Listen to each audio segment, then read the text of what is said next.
අද අපි යන්නේ ෆොන්ඩන් එක හදන්න. කේක් කවරින් වලට ගන්න, එහෙම නැත්නම් ඩෙකොරේෂන්ස් වලට ගන්න ෆොන්ඩන් අයිසින් එක හදන්න තමයි යන්නේ.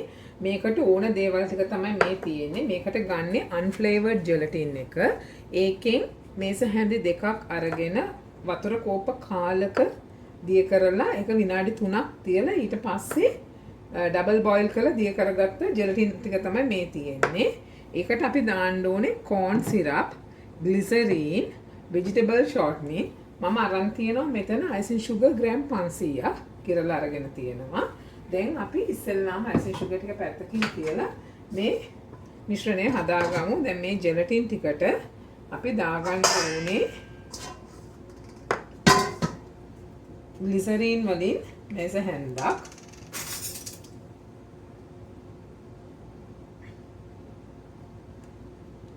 මේ බඩු ඔක්කොම කේක් බඩු කඩවල වල තියෙනවා. මේ ඊට පස්සේ corn syrup එක ගන්න ඕනේ. ඒක හරියම thick. ඒකනොත් මේස හැදි දෙකක් දාන්න ඕනේ.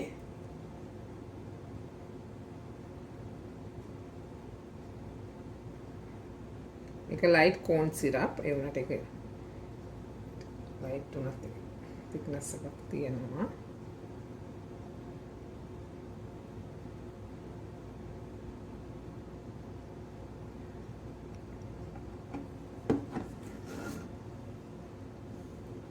ඊපස්සේ මේක හොඳට මික්ස් කරගන්න ඕනේ.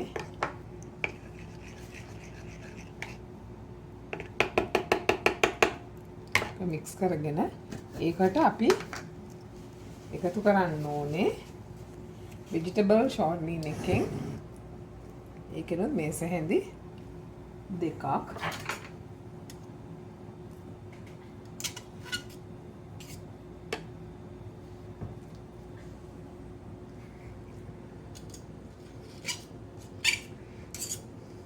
ඊට පස්සේ මේ ටික හොඳට අපි මික්ස් කරගන්න ඕනේ. විස්ක් එකකින් හරි හැන්දකින් හරි පුළුවන් එක මික්ස් කරගන්න. යාත්‍රතුරේදී අපි මේ icing sugar එක මම ඔක්කොටම එකපාර දාගන්නේ. මම ඉස්සෙල්ලාම ග්‍රෑම් 500න් කොටසක් ඉතුරු කරලා මේ ටික මෙහෙම තියලා පොඩි වලක් වගේ හදලා මේකේ ඒකට තමයි මේ මික්ෂර් එක දාගන්න. හොඳට මෙහෙම කලවම් කරලා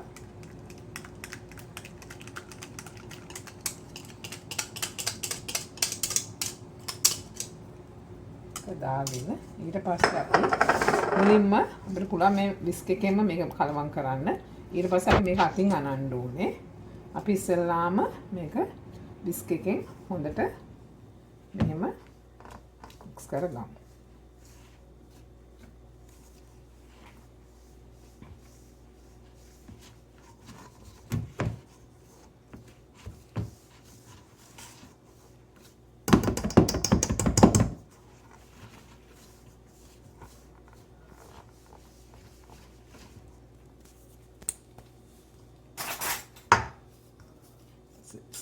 ටිකක් අරගෙන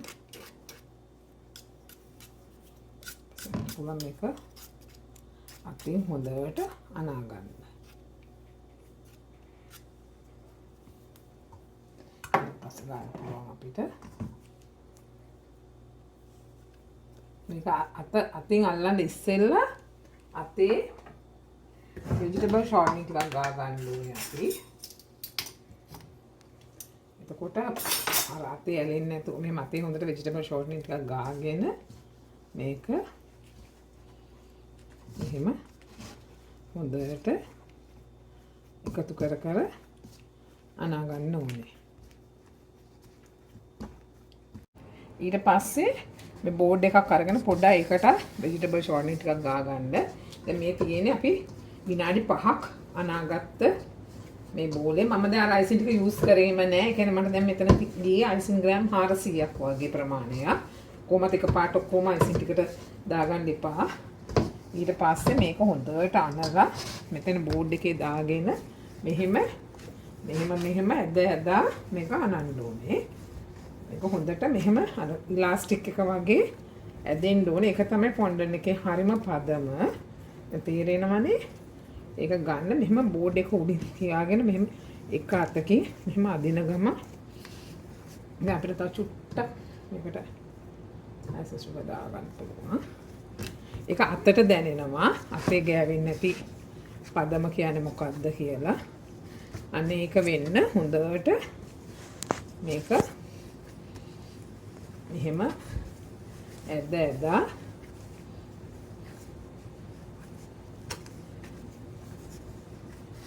හොඳට බර දීලා එකට හොඳට නීඩ් කරන්න අර පිටි මෝලියක් නීඩ් කරනවා වගේ. ඒ නීඩින් වලින් තමයි ඒක හොඳ අර කැඩ් නැත්තම් එහෙම නොවුනහම තමයි ෆොන්ඩන් එක තුනී කරාම කැඩෙන්නේ. මෙහෙම වුනහම ෆොන්ඩන් එක දැන් කේක් කවරින් එකකට ගියා. දැන් මේකෙන් පුළුවන් අඟල් 8ක විතර කේක් එකක් කවර් කරගන්න. ඒත් මේක කැඩෙන්නේ නැහැ. මේක කැඩෙන්නේ නැහැ. මෙහෙම හොඳට මේ බේනවනේ. මෙහෙම හොඳට මේක අනලා චුට්ටක් ආයතේ ඇලුනා.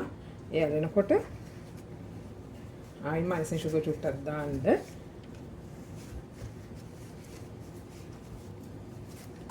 දාලා මේක හොඳට මෙන්න මෙහෙම අනාගන්න. දැන් මේ තියෙන්නේ විනාඩි 10ක් 12ක් අනාගත්ත ෆොන්ඩන් එක. දැන් ඊට පස්සේ මේක අපි රෙස්ට් කරන්න ඕනේ. මෙහෙම ප්ලාස්ටික් රැප් එකක ඔතන්න ඕනේ. ඉස්සලාම වටේ ඒක වටේ ගා ගන්න මේ වෙජිටබල් shortening එක හොඳට ඒක වටේ ගාගෙන ඒක බෝලයක් වගේ හදලා එහෙම තියලා එක් පැය 7ක් 8ක් මේක රෙස්ට් වෙන්න තියන්න ඕනේ. ඊට පස්සේ තමයි මේක අපි කේක් එකකට පාවිච්චි කරන්නේ. අපි ඊට පස්සේ බලමු මේක පාවිච්චි කරලා කේක් හදන හැටි. දැන් මේක අපි රෙස්ට් වෙන්න තියලා තියමු. මේ තියෙන්නේ අපි දැන් අර හදලා රෙස්ට් කරපු ෆොන්ඩන් එක. මම දැන් ඒකෙන් අරගෙන මට මේකෙන් බ්‍රවුන් කලර් එකයි මට ග්‍රේ කලර් එකයි හදා ගන්න ඕනේ. මම ග්‍රේ මේ තියෙන්නේ අඟල් 6ක කේක් එකක් 2 layer බටර් අයිසින් වලින් කවර් කරලා රෙඩි කරගෙන තියෙන්නේ. දැන් ඊට පස්සේ මේකෙන් පොඩි ප්‍රමාණයකින් මට ග්‍රේ කලර් එක හදා ගන්න ඕනේ. ඒකට මම මේ ටික ගන්නවා. ඊටු ටිකෙන් ඔක්කොම එකපාරට අනන්නේ. මට බ්‍රවුන් කලර් එක හදා ගන්න ඕනේ. ඊට පස්සේ මම දැන් මේ කලර්ස් දෙක හදන්න යන්නේ. ග්‍රේ එකට නම් මේ බ්ලැක් විල්ටන් බ්ලැක් එකෙන් අපිට පුළුවන් චුට්ටක් ටූත් පික් එකක් අරගෙන පොඩ්ඩක් දාලා මික්ස් කරගන්න.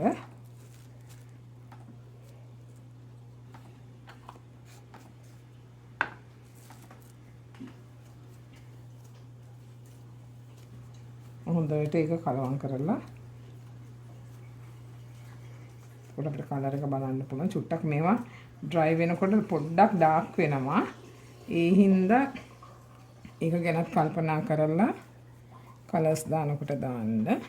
ඒ වගේ මට මෙතනදී මේක ඕනේ ඊවන්ව නෙමෙයි. දැන් බ්‍රවුන් කලර් එක ලීයක් වගේ පේන්න ඕනේ. මොකද මම දැන් මේ කේක් එක යන්නේ බැරල් එකක් වගේ හදන්න. ඒ හින්දා මට බ්‍රවුන් එක දැන් මේ මගේ චොපින් බෝඩ් එකේ තියෙනවා වගේ අර මාබල් ඉෆෙක්ට් එක ආවනම් හොඳයි. දැන් ලයිට් ග්‍රේ එක මම හදාගත්තා. ඒක දැන් මම ඔතලා තියනවා. ඊට පස්සේ දැන් මම යන්නේ බ්‍රවුන් එක මේ ප්‍රමාණයට. මොකද මට මේක වටේම යන්න ඕන හින්දා සම්පූර්ණයෙන් මම කේක් එක තුනී කරලා කවර් කරන්නේ නැහැ. මේකෙන් බැරල් එකක් වගේ කරන්න යන්නේ. මම ඒක කරන්නේ කොහොමද කියලා පෙන්නන්න. දැන් මේකට මම බ්‍රවුන් කලර් ඒක ටූත් පික් එකකින් මදි ටික වැඩිපුර දාගන්න වෙනවා. එහෙනම් පොඩි හැන්දක් පාවිච්චි කරනවා.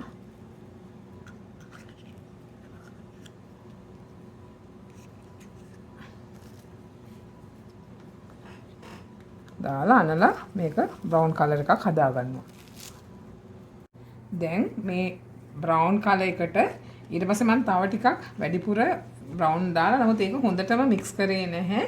ඒක තනින් තන එන විදිහට තමයි මම තියාගත්තේ. දැන් මට ඒකෙන් මේ ලීයේ ඉෆෙක්ට් එක ලීයක් වගේ මේ දැන් පේනවනේ මේ වෛරම් ඇවිල්ලා මේ මට ඕනේ මේ බ්‍රවුන් එක ලීයක් කරගන්න. මොකද බැරල් එක අර ලී බැරල් එකක් විදිහට ගන්න. දැන් මම මෙහෙම ඒක තුනී කරලා ගන්නවා. දැන් පේනවානේ මේ ෆොන්ඩන් එක හොඳට තුනී වෙනවා. ඒක හොඳට කේක් එක කවර් කරන්න උනත් යූස් කරන්න පුළුවන්. මම දැන් අනිත් දවසේ මේකකින් කේක් එක කවර් කරලා පෙන්නන්න. නමුත් දැන් අද මම එහෙම නෙමෙයි කරන්නේ. ඊට පස්සේ දැන් මගේ මේ කේක් එකේ උස පේනවානේ. මේ උස ප්‍රමාණයට වඩා ටිකක් වැඩියෙන් මම ගන්නවා. ඒ කියන්නේ මට මෙච්චරක් විතර උසට මේක ඕනේ මෙලිය වගේ. ඊට පස්සේ මම මේකෙන් මෙහෙම කෑලි ඒක මේ දැන් මෙතන කොන නිකන් ඕන විදිහට තියන එක ලස්සනට කෙලින් ඕන නැහැ. ඊට පස්සේ මේක ලීය වගේ හිටින්න මේකේ පොඩි මාක්ස් ටිකක් දාගන්න. ඊට පස්සේ මේක තමයි මුළු කේක් එක වටේටම අලවන්නේ. දැන් ඒක අපිට කේක් එකට අවශ්‍ය ප්‍රමාණයට මෙන්න මේ කෑලි ටික අපි හදා ගන්න ඕනේ. ඉස්සෙල්ලාම අපි ඒ ටික හදාගෙන ඉමු. ඔන්න දැන් අපි හදාගත්ත ලී කෑලි කෑලි වගේ පේන මේ ෆොන්ඩන් එකෙන් දැන් මේ කේක් එක කවර් කරන්නේ මෙන්න මෙහෙමයි. මෙහෙම වටේම මේක අලවලා ඒ කියන්නේ ඒක ලස්සන එක ගානකට ගන්නෙ නැහැ. ඒක අර බැරල් එකක් වගේ පේන විදිහට මේ ඉරි ඇඳලා ඒ වගේම මේ ලී උඩලී නිකන් අර එක සයිස් එකට එන විදිහට ගන්න ඕනේ. අරගෙන අපි චුට්ටක් උස වැඩි අපි ඒකට කපකයින් කරමු. මෙහෙම මුළු කේක් එකම මේ විදිහට කවර් කරගන්න. මේ තියෙන්නේ අර මම හදාගත්ත ග්‍රේ කලර් එක. මම දැන් ඒකෙන් මේක වටේට මෙහෙම පටි දෙකක් දානවා. මම දැනට මේකෙන් චුට්ටක් දැම්මා. මේ ඒක මෙහෙම තුනී කරලා ග්‍රේ එක අපිට ඕන ප්‍රමාණයට මෙහෙම මේක ඇත්තට හරියම ලේසි ඕනම කෙනෙක්ට හදාගන්න පුළුවන් කේක් එකක්. දැන් මේක මෙහෙම බැරල් එක වගේ උඩ හදලා ඔයාට කැමති දෙයක් මේක උඩට පුරවන්න පුළුවන්. සමහර අය චොක්ලට් පුරවනවා. දැන් මම මේක මේ අවුරුදු 25ක පිරිමි ළමයෙක්ගේ බර්ත්ඩේ එකට හදන කේක් එකක් හින්දා මම දැන් මේකට පුරවන්න හිතාගෙන ඉන්නේ ලිකර් බොටල්ස්. ඒකයි මම මේක අර බැරල් එකක් විදිහට හැදුවේ. නමුත් මේ ක්‍රමයටම හදලා මේක උඩට චොක්ලට්ස් එහෙම නැත්නම් ෆෘට්ස් එහෙම පුරවලා ග්‍රේප්ස් පුරවන්න පුළුවන්. එහෙම ලස්සනට හදා ගන්න පුළුවන්. මේ හරිම ලේසි. ඉතින් ඕන කෙනෙක්ට ඒ කියන්නේ එච්චර කේක් හදලා පුරුදු නැති කෙනෙක්ට වුණත් මේක හදා ගන්න පුළුවන් කේක් එකක්. දැන් මම මේකෙන් තව පටියක් හදනවා. හදලා මේක උඩින් මේ හරියෙන් ඒ පටිය යවනවා. ඊට පස්සේ මේ ග්‍රේ කලර් එකෙන් පොඩි කෑල්ලක් හදාගත්ත මේක වේලෙන්න ඕනේ. වේලුණාට පස්සේ මේක උඩ හැපි බර්ත්ඩේ මෙසේජ් එක ලියනවා. මේ ඊට පස්සේ අපි බලමු උඩ සරස ගන්න විදිහ. දැන් මේ තියෙන්නේ මම එඩිබල් ෆුඩ් රයිටර් එකෙන් ලිව්වා මේකේ හැපි බර්ත්ඩේ කියලා, හැපි 25th බර්ත්ඩේ කියලා. අපිට දැන් ඒක කැමති තැනකින් මෙහෙම තියාගන්න පුළුවන්. ඊට පස්සේ දැන් මේක මේ පීපය නේද මේකට කියන්නේ? ඔව් පීපය උඩට ලික පීපේ උඩට අයිස් දැම්මා වගේ පේන්න මම මේකට පාවිච්චි කරන්නේ මිනි මාෂ්මෙලෝස්. ඒක අර අයිස් කැට වගේ හිටින්න මම ඒක දානවා උඩින්. ඒකට ඉතින් කැමති දෙයක් පාවිච්චි කරන්න පුළුවන්. නමුත් ඒක අර අයිස් වගේම පේනවානේ මිනි මාෂ්මෙලෝස් දැම්මහම. මම ඒ හින්දා මේක ෆිල් කරනවා උඩ මේ සුදු පාට මිනි මාෂ්මෙලෝස් වලින්. ඊට පස්සේ මම මේක කේක් ටොපර් එක විදිහට පාවිච්චි කරන්නේ මේ පොඩි ලිකර් බොටල්ස්. මම එකෙන් 3ක් ගත්තා. මොකද මේ කේක් එකේ රවුමත් එක බැලුවාම නැත්තම් ඒක මදි වගේනේ. දැන් ඊට පස්සේ මේක ලස්සනට මේ කේක් එක උඩින් රඳව ගන්නවා. ඒකට දැන් කැමති කේක් ටොපර් එකක් ඕනනම් චොක්ලට්ස් ගහන්න පුළුවන්. එහෙම මොනවා හරි ගන්න පුළුවන්. දැන් මෙතනදී මම මේකේ තියාගන්නේ මේ බොටල්ස් ටික. දැන් මේ තියෙන්නේ අන්තිමට ඉවර කරගත්ත කේක් එක. දැන් මේක හස්බන්ඩ් කෙනෙක්ට එහෙම නැත්නම් ග්‍රෝන් අප් පුතෙක්ට ඒ වගේ හදන්න පුළුවන් කේක් එකක්. මේක තමයි අන්තිම නිර්මාණය. ඔයගලන්ටත් හදලා බලන්න පුළුවන්. හරිම ලේසි. දැක්කනේ ඒක හදන්න හරිම ලේසි, අමාරු නෑ. මේ ඉතින් ආයි අලුත් වීඩියෝ එකකින් අපි හම්බ වෙමු.